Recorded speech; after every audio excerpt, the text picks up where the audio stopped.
Hi guys, this is JasonOnline.com and I'm here with the unboxing of the vivo X90 Pro. So last year in the summer we unboxed the X80 and now not even 1 year later we have the X90 Pro, co-engineered with the folks of Zeiss. So every company has an optical partner nowadays. Xiaomi has Leica, Oppo and the OnePlus have Hasselblad, and as you can see here Vivo has the folks of Zeiss. First thing I noticed is that the camera protrudes quite a bit from the backside, and another thing I must mention is that the vivo X90 series doesn't have a gimbal anymore. Okay, so the price tag of this handset should be around $1,000 or something like that, because there's also a Pro Plus version which has even better features. Okay, so the backside has a leather imitation. There's a nice band here for extra elegance. Let's fire it up and see what the fuss is all about. vivo X90 Pro. It comes with several aspects which make it a top level flagship. I'm talking, for example, about the processor, which is a MediaTek Dimensity 9200. It's actually my first contact with this CPU, should be on par with the Snapdragon 8 Gen 2. Also, it has the potent 1-inch sensor at the backside, the Sony sensor, which everybody has been talking about, and I've also seen it on the Xiaomi 13 Pro. Okay, it's an unboxing. Let's see what's inside the box. We start off with the typical metal key used to access the slots. I'm talking about the nano SIMs. There's no longer love for micro SD in this day and age. Okay, so going further, we have the warranty card.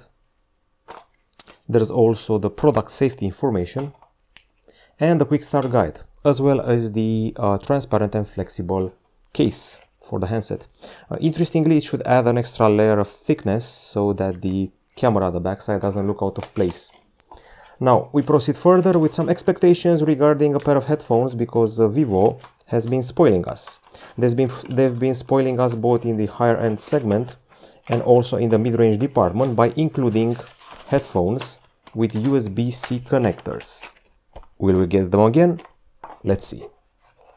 Okay, so here in this box we should have quite a few accessories judging by the weight. This is one hefty charger with a promise of 120 watts and a USB-C connector.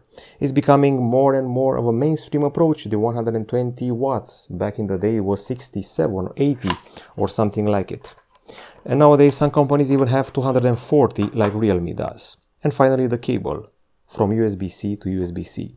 No trace of headphones this time around. I'm guessing they decided to scale back the generosity as far as the accessories are concerned. Okay, so let me put this here for now and focus on the actual handset. Now here we go again. This is the phone. It can be easily considered a camera phone if you look at the design, and I think it's time to address the actual materials which are used here.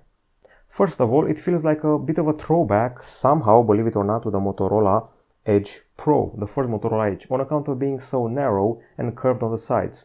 Pretty narrow bezels, I'd say, even though the cutout for the selfie camera is a bit bigger than expected. There's also a gentle curve at the backside, not as steep as the front one for sure. The good news, we have IP68 certification.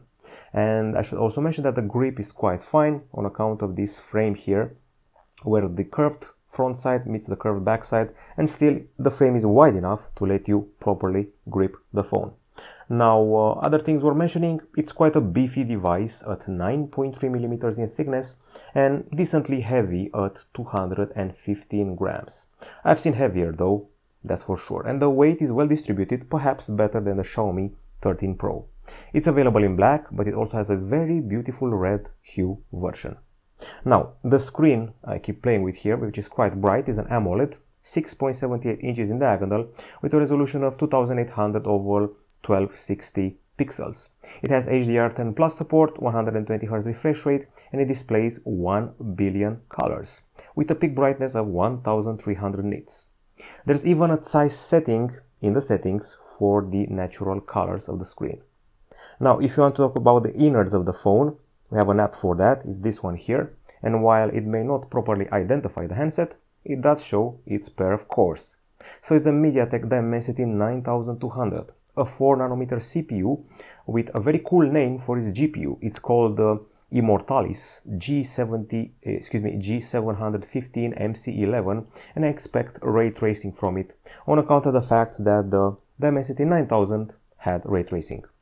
It doesn't come alone, it comes accompanied by 12 gigs of RAM and also 256 gigabytes of storage of the UFS 4.0 variety. Now the battery, as usual, as it usually happens when the charging is very high, the battery capacity drops a smidge below 5000 mAh. In this case, 4870 mAh. The charging brings it to about 50% in just 8 minutes. Once again, 120 watts. Believe it or not, there's also 50 watts reverse wireless charging, 50 watts wireless charging, and the reverse one is just wired. If you want entertainment, rest assured that we have stereo speakers, so there's one here and the other one is possibly the earpiece, which is quite the wide slit. At the top part I can see here an inscription with professional photography, also what appears to be an infrared emitter and a microphone, and a lovely metal looking band to top it off. Now for security we have an in-display fingerprint scanner, which is signaled by this small logo here, but we also have face unlock, which works just fine.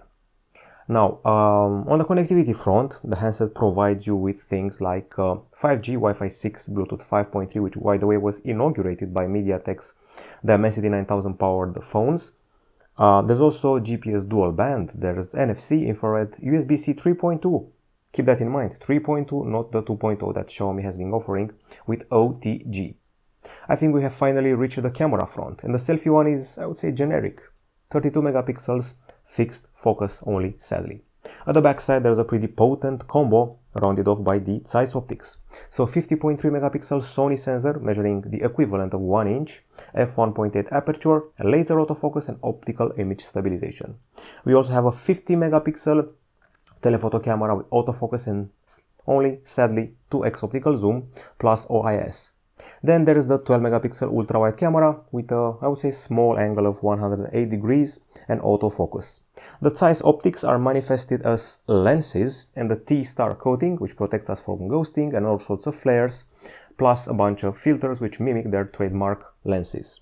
Here you can see the dual tone and a dual LED flash, and here you can see the Zeiss logo. Apparently, gyroscope assisting is also part of the package, although I want to highlight again, we do not have a gimbal on this phone. The camera interface hasn't changed a lot from the predecessor, even though I feel that we have more options, ranging from Ultra HD document to long exposure, Zeiss landscape and architecture, double exposure, AI group portrait, panorama, time-lapse, astrophotography, AR stickers, live photos, high resolution, slow-mo, supermoon, food and dual view. In the Pro section, you can alternate between lenses, create a raw photo. In the video section, you can go all the way up to 8K video, if only in 24p. Okay, and you can also stabilize the image better using these options, which aren't few. There's off, there's horizontal line, ultra and standard.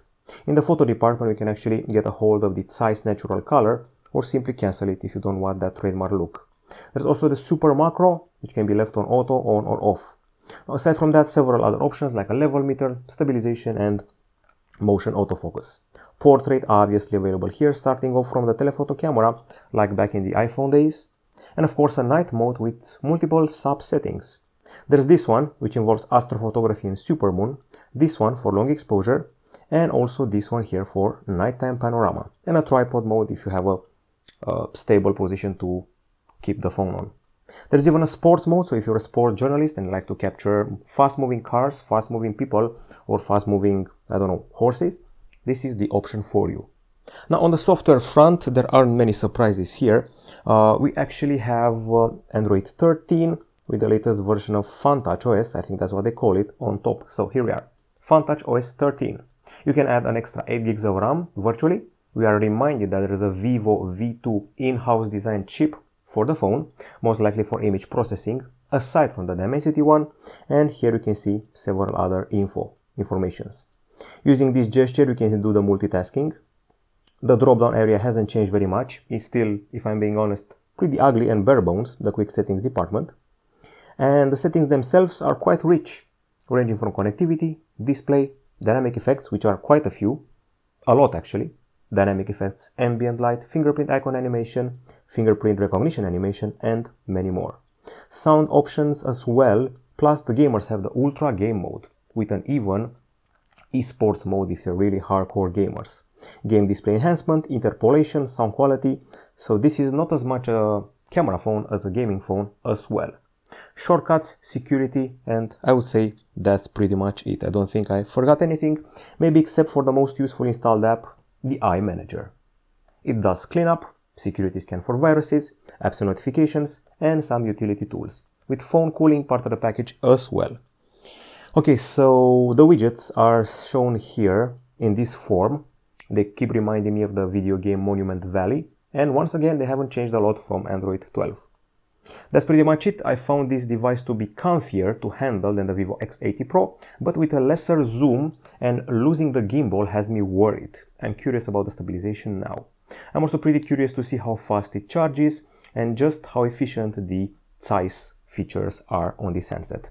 This has been the unboxing of the vivo X90 Pro. I want to see the Plus maybe someday, and the review will be out sooner than expected. Once again, the design has changed for the better for this handset. It's much easier to handle, aided by the grip of this. I'm sure you can hear it. Leather imitation. That's it from us. This has been the unboxing. We'll be back soon with more. Goodbye.